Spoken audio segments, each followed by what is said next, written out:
was midnight, and Sam Kessler was trying to believe that he was alone.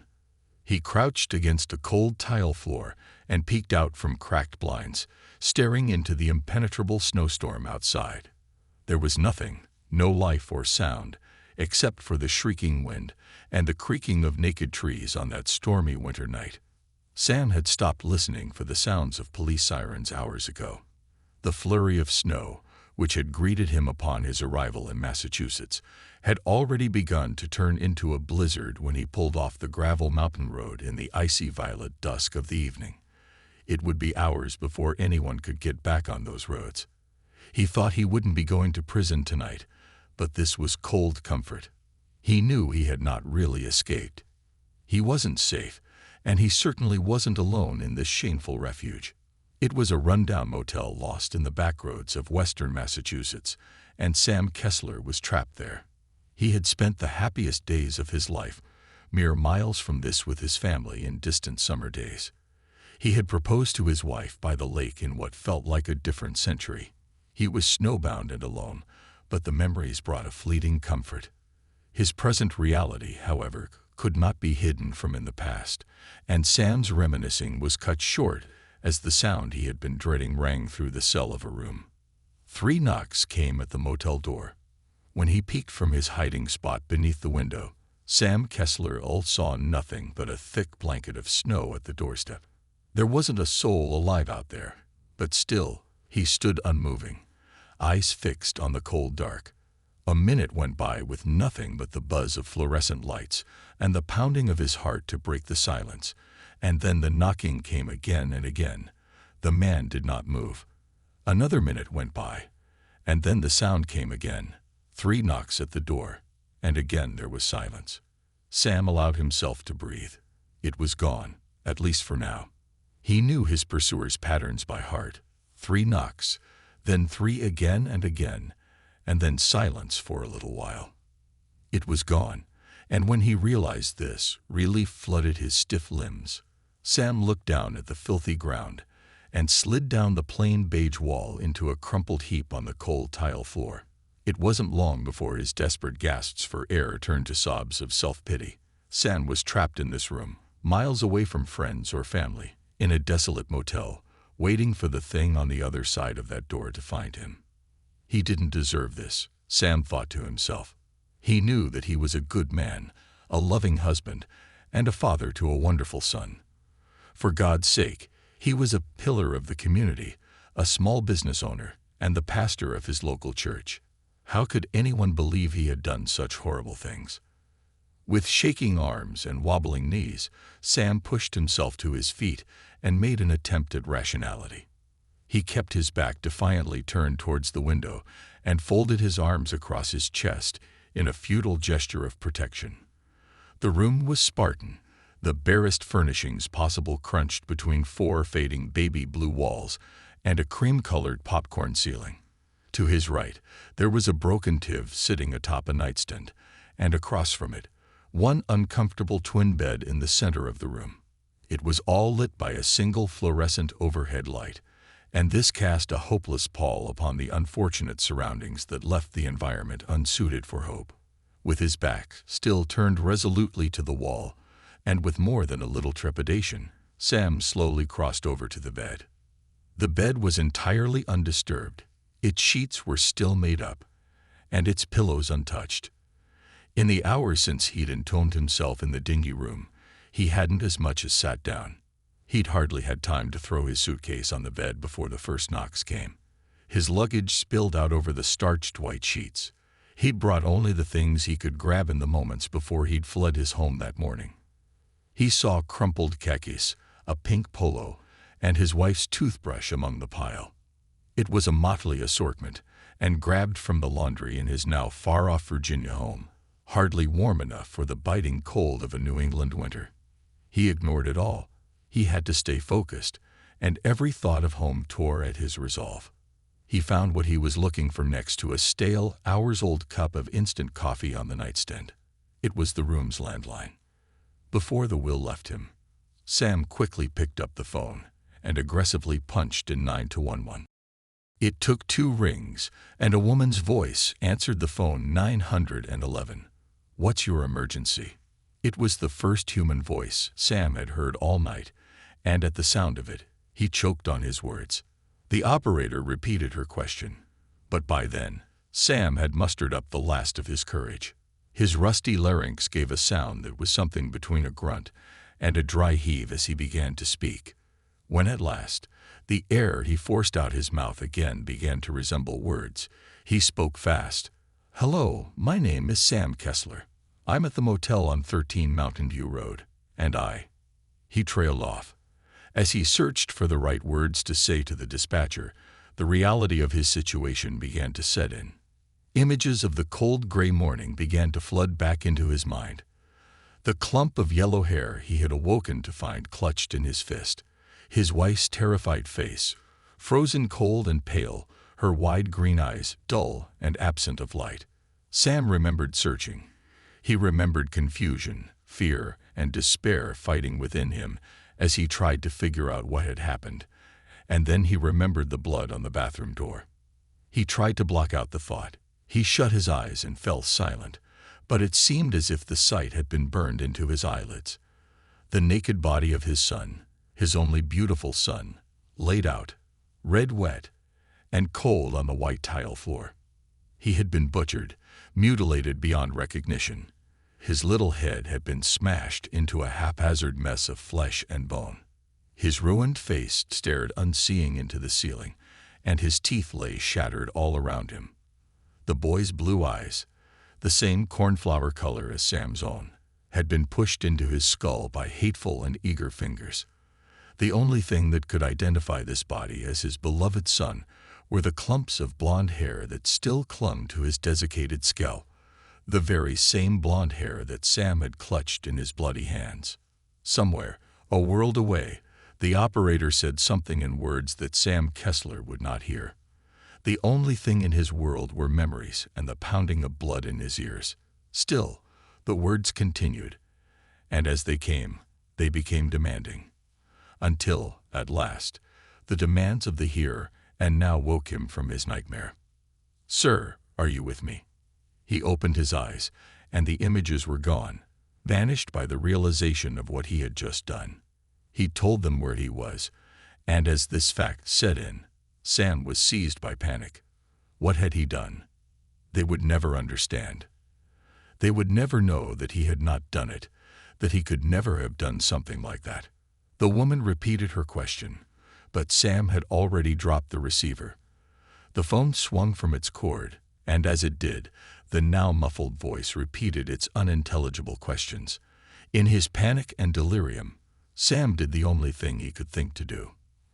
With a single desperate motion, he pulled hard on the cord and tore the phone from its fastenings to the wall.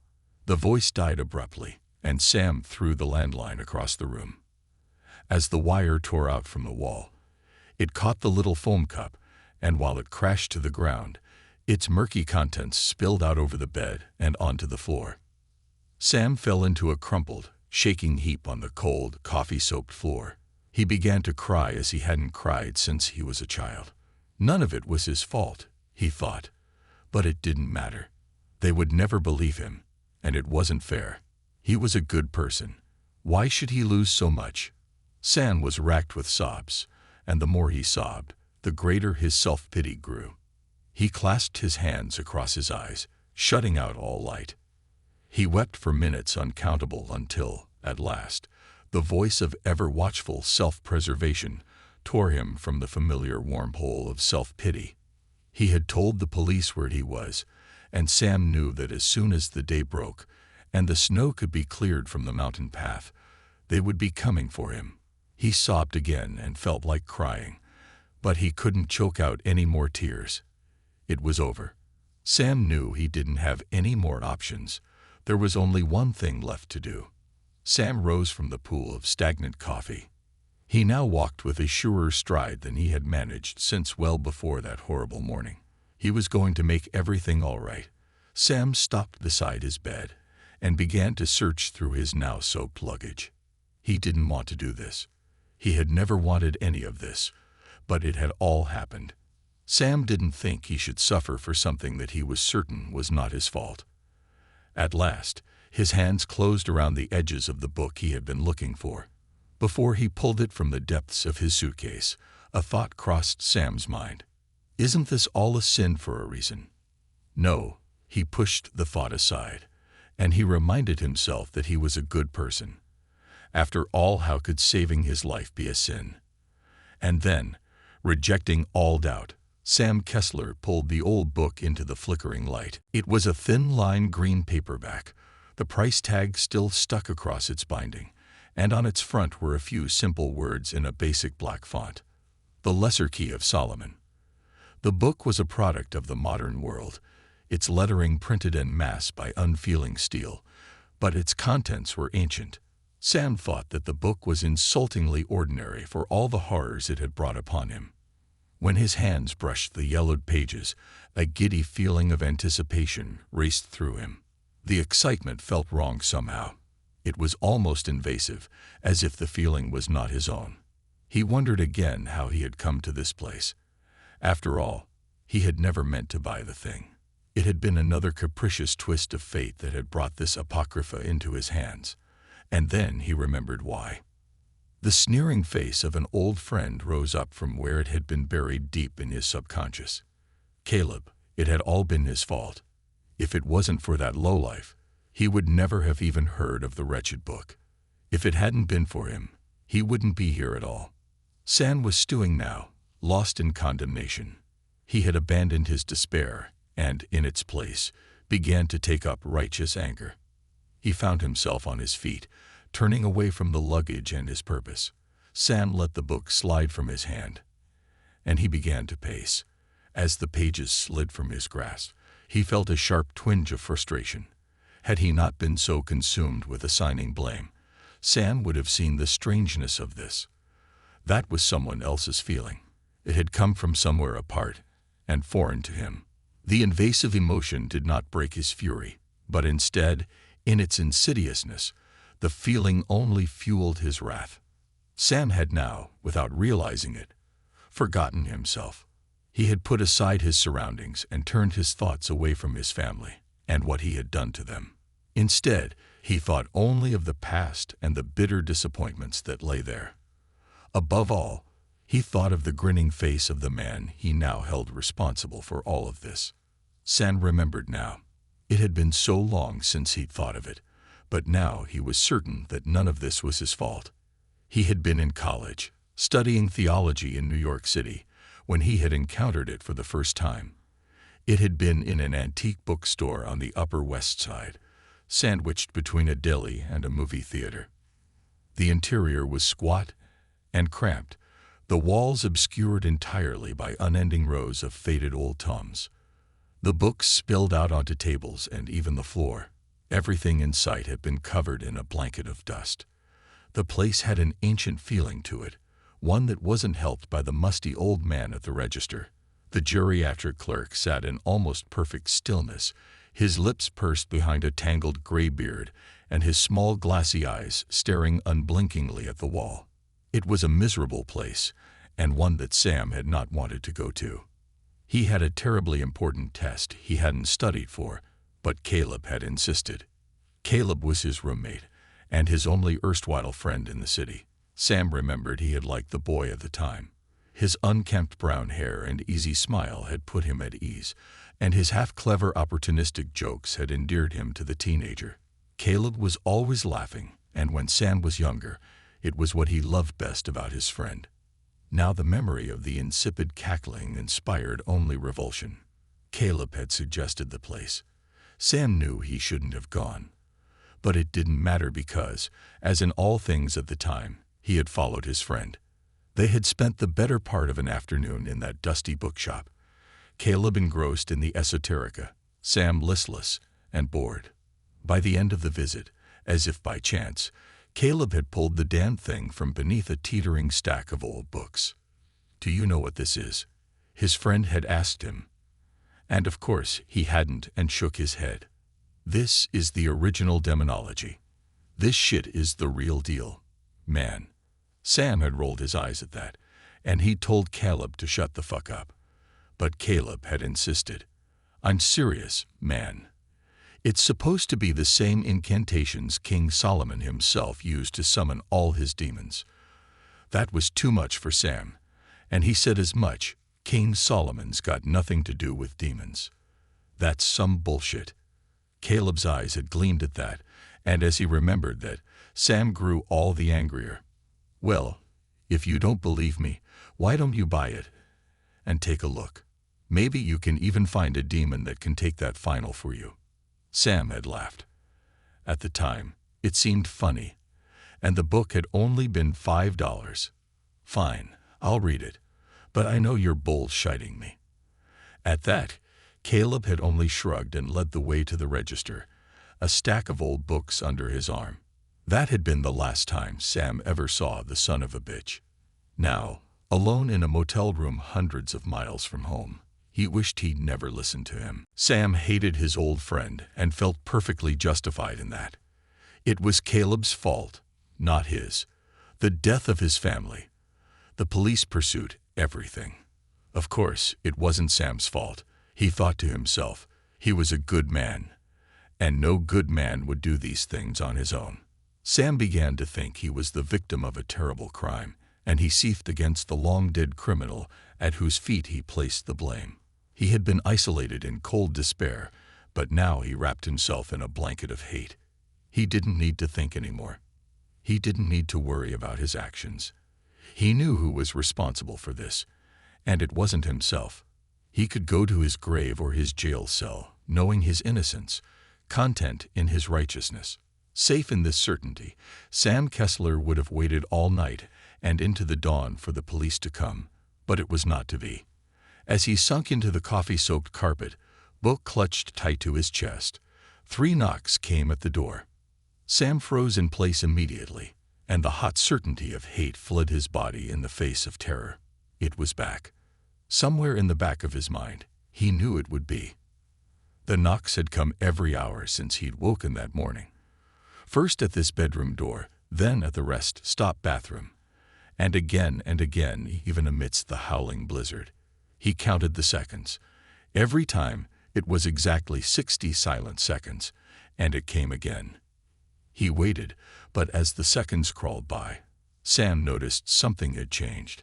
In place of the deceptive quiet, he heard something distinct beyond the distant howling wind. He heard the murmuring of voices. It was muffled and far off, but it was unmistakable. There were voices at the door. Sam could make out the voices. The words were muffled and only just outside comprehension, but it did not matter. Sam recognized these voices, and he did not need to understand what they said to know what they wanted. He buried his head in his hands. Sam was determined not to listen. It did not matter. Even in the solitude of his own mind, he could only think of one thing: the book, the handwritten note, and his terrible mistake that night 20 years ago. He should have never touched the book, and for a while he hadn't. It had sat, forgotten in his dorm, underneath a stack of hardly opened and thoroughly unused textbooks for weeks. He'd only ever picked it up again on a whim. It was a week before his midterms, and he hadn't been prepared. He'd spent his time frivolously, and the balance was about to be due. But with a week still left, Sam wasn't ready to begin seriously studying. Instead of getting to work, he remembered his roommate's comment in the bookstore, "Maybe you can even find a demon that can take that final for you." He hadn't thought it would work. Sam knew that if he had known, he'd have never done it. After all, he was a good man, and a man of God, certainly not the type of person to summon demons. Still, his regrets couldn't change the past. Caleb had been visiting his family that weekend, and so, with the room to himself, Sam had followed his friend's ill-given advice. He had rifled through the little book without care or concern for its content, and he laughed to himself as he saw the fantastical names and sigils that accompany the registry of demon princes. Belith, Lord of Desire; Fornius, who giveth knowledge of tongues; Astaroth, who processes the knowledge of science. The list was amusing, but none of these things could help him. Sam had been about to put down the book when he discovered a particularly worn page. It was earmarked and ragged as if the previous owner had returned to it many, many times.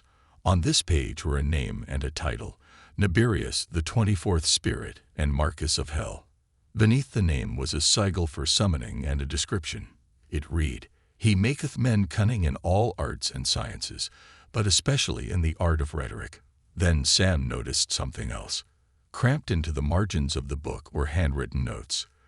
The words were written in striking and elegant form, and Sam recognized them immediately.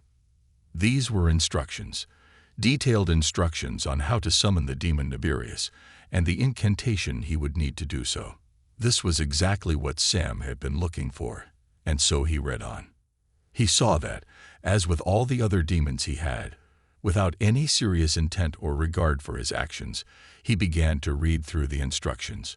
All he needed to do was draw a sigil, recite some words, and light a few candles. It was just simple enough that he could justify throwing away the time on what he had been certain would amount to just another idle diversion. The sigil was impossibly complicated. It wasn't the simple pentagram or upside-down cross that he assumed he would have to draw. The sigil was intricate, made up of many intersecting and deliberate pen strokes. Sam thought it looked a little like the neck of a guitar laid across train tracks. He tried to copy it out correctly, and what he produced was just similar enough to the icon in the old book that he could accept it. Next, Sam read out the incantation. Whatever the words were, they weren't in English, nor Latin as far as he could tell, not that it mattered to him at the time. Sam rehearsed the strange phrase twice before he felt confident he could remember it. And then he lit the candles, closed the blinds, and turned out the lights. He had felt silly there, sitting alone in the candlelight. He knew that if Caleb had come back early to see him like this, he'd never live it down. The thought of this almost drove him to put out the candles and drop the whole damn thing. As he remembered that awful night, Sam wished he had done just that. He hadn't stopped, though. There was something about the alluring blackness and the shimmering candlelight that drew him in. It was all too perfect, so fitting to the moment. The shadows cast swayed like worshippers at a Sunday service, and Sam had felt himself moving with them. When he spoke the incantation, it felt so natural, like breathing, so perfect. As soon as the rehearsed and half-remembered spell left his lips, Sam had felt as if he would burst. That it would work, it had to work. But at that moment, it didn't seem to. He had waited a minute, then a minute more, and nothing happened. Sam was about to get up when it came for the first time. 3 knocks from inside his closet door. When he had heard the knocks for the first time, Sam had choked. His breath caught in his throat, and his heart seemed to stop for a moment as his body adjusted to the impossible. He waited, frozen in place, for a whole minute. His only thought was, how? How could this be happening? It was impossible. It simply could not be. Sam refused to believe it, and he decided that he must have been losing his mind. Then 3 knocks came again and shattered the sweet illusion of insanity. He had to accept his new reality.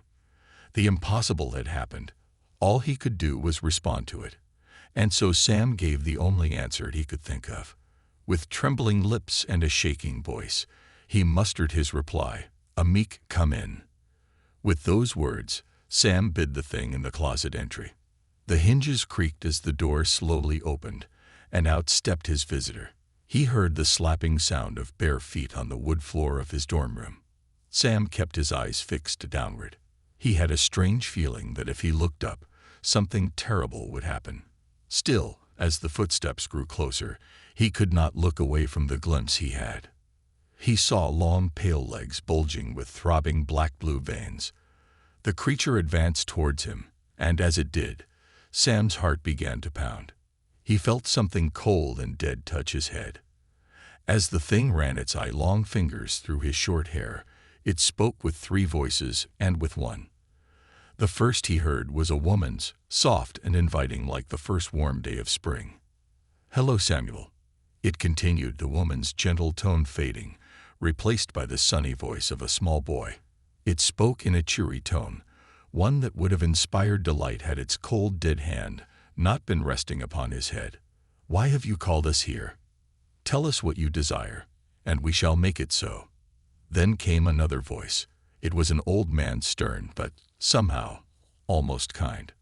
"All we ask is a simple price, a single night to walk within your skin." Sam remained silent.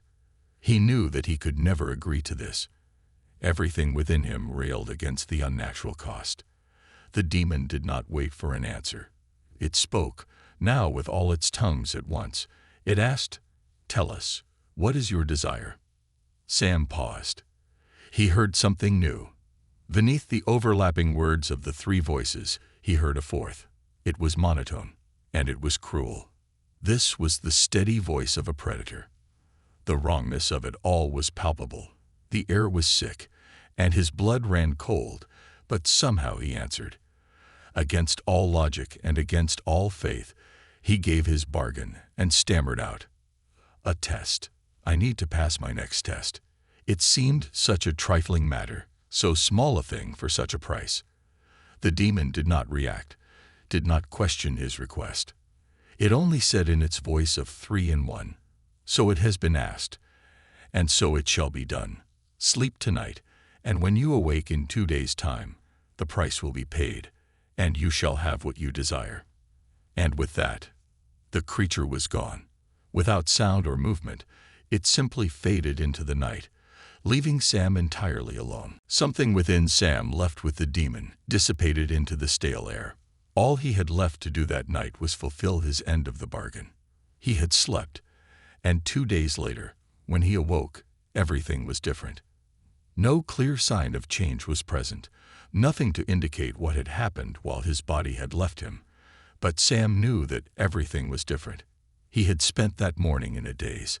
When he returned to class, he was greeted by another student, tears in her eyes. She told him that Caleb was dead, that he had killed himself, and although he denied it all the rest of his life, Sam knew that Caleb had done no such thing. Sam never attended his friend's funeral, and in the months to pass hardly ever spared a thought for him. When he thought of Caleb at all, it was in his moments of despair, when late at night, he fell deep into his familiar pit of cold self-hatred. In that pit, he discovered hate, and he wrapped himself in it. Sam began to hate Caleb, and he blamed him for ever encountering the demon Nefarious. As he came to know this hatred for his dead friend, he forgot his shame and his sins. Sam decided that he himself was not to blame. He was the victim of circumstance, and there was no need to think about it any longer. He had regained his certainty, but in those many weeks of shame and recrimination, Sam had once again fallen behind in his studies. His final exams were not a week away, and he had no chance of passing. When he discovered his needful state, the visitor came again. 3 knocks had come at the door, and Sam, this time without hesitation, opened the door. It went on that way for years. Sam would fall into desperation. The knocks would come, and he would make a deal. Each and every time he would sleep, and when he woke, he would have everything he wanted. He stopped needing to work or to worry. He had only to open the door, and he would get his heart's desire. But there was always a price. Every time he woke, Sam would know that something terrible had happened. People would go missing. First, it was his classmates, but soon it would be his friends. They would suffer an accident or be found to have killed themselves. Sam never blamed himself. He always reassured himself that the beast was to blame. He was just another victim. In all the years since that night, Sam had rationalized his actions. He had only been 19, just a child, and children do stupid things. Now, alone and hunted, he wondered if any of these qualifiers mattered in the face of what had happened. He had built his life on his dealings with the creature that now waited in the storm. His scholarships, his business, and even his position as deacon of the church were allowed to the 3 voices and 1. His family had been the only thing that Sam had created himself, and now even they were gone. He had kissed his wife and laid his son to bed the same night that he had traded away their lives. He had been having an affair with one of his flock. The red-haired woman had been a faithful member of his church for years and a friend of his wife. The woman had begun to harbor doubts, and she told Sam that she was going to come clean. His life was on the precipice of destruction, and it was all his fault. He had been desperate, and with the dreadful need came a familiar sound. 3 sharp knocks at the bedroom door. Sam had made the deal eagerly that night. He had convinced himself that everything was going to be ok, but somewhere forgotten and boarded up inside himself, he knew what he had traded away. The rest of his family was gone, all dead in terrible accidents and senseless tragedies. His wife and son were all that was left. Sam was alone now. There was nothing left. His whole world was inside 4 faded blue walls and a popcorn ceiling. All that was left outside was the storm and the beast in the night. He didn't even have his hatred or guiding self-righteousness. He had remembered his long-dead friend for the first time in many years. In the clarity of the memory, nothing was left but the truth. When Sam looked down at his manicured hands and well-kept nails, all he could see anymore was dried blood and clumps of blonde hair beneath his fingernails. At last, he realized it was all his own fault. The thought struck him with the leaden weight. It was all his fault. Nothing had mattered since that night 20 years ago. Everything since had been a drawn-out fantasy. There was nothing left for him but despair and the full weight of what he had done. Sam had no anger left. He didn't want to fight. He only wanted out. Sam wanted to leave the dream. He needed to forget it all and give up the ghost. He knew what would come next, and as soon as he'd thought it out, 3 sharp knocks came at the door. 3 came, and 3 again, but they did not stop there. The murmuring voices were raised. A chorus of whispers came from beyond the door, 1,000 senseless speakers united in hunger. The wind picked up, and the knocking did not stop. 3 and 3 again. It went on beyond counting. The wind howled and beat against the walls and windows. Sam gave a last look around the room, at the cell phone lying in a heap on the floor, at the coffee-stained sheets and broken television. This is what his deal had made him. This desolate motel room in the backcountry of Massachusetts was the measure of his life. Sam couldn't bear it any longer. He picked himself off the floor, stood up straight, and for the first time, without any illusions, Sam Kessler answered the door.